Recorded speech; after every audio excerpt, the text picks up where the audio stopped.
আজকে আমি কবি অনিন্দ্য মুখোপাধ্যায়ের বর্ষা কবিতাটি পাঠ করে শোনাই। বর্ষা তো এসে গেছে না? তো বর্ষা, কবি অনিন্দ্য মুখোপাধ্যায়।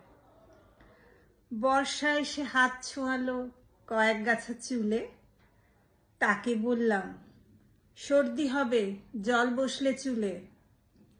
ফ্যাঁচ ফেঁচিয়ে হাঁচবো ভীষণ, দু চোখ হবে লাল। ফের ভেজাবো, বর্ষা আমায় জানিয়েছিল কাল। কাল কেটেছে আজ হয়েছে, বৃষ্টি গেছে থেমে। আমিও আবার স্বভাব মতো ফের পড়েছি প্রেমে। রোদের প্রেমে ঈষৎ ঘেমে চষেছি পাড়াময়। বর্ষা রোদে পাত্তা পাবে তাই কখনো হয়? চিলতে হেসে মিথ্যে কেশে খাঁকড়ে নিয়ে গলা, খুচরো গুনে দোকান থেকে কিনেছি হজমোলা। দুপুর থেকে বিকেল হলো, বিকেল থেকে সাঁঝ। বর্ষা বোধহয় ব্যস্ত আছে, তাই এলো না আজ।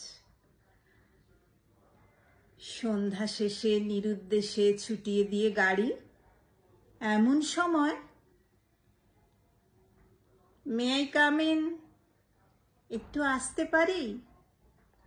রিন রিনে এক কণ্ঠ, আমার এই কণ্ঠস্বর চেনা।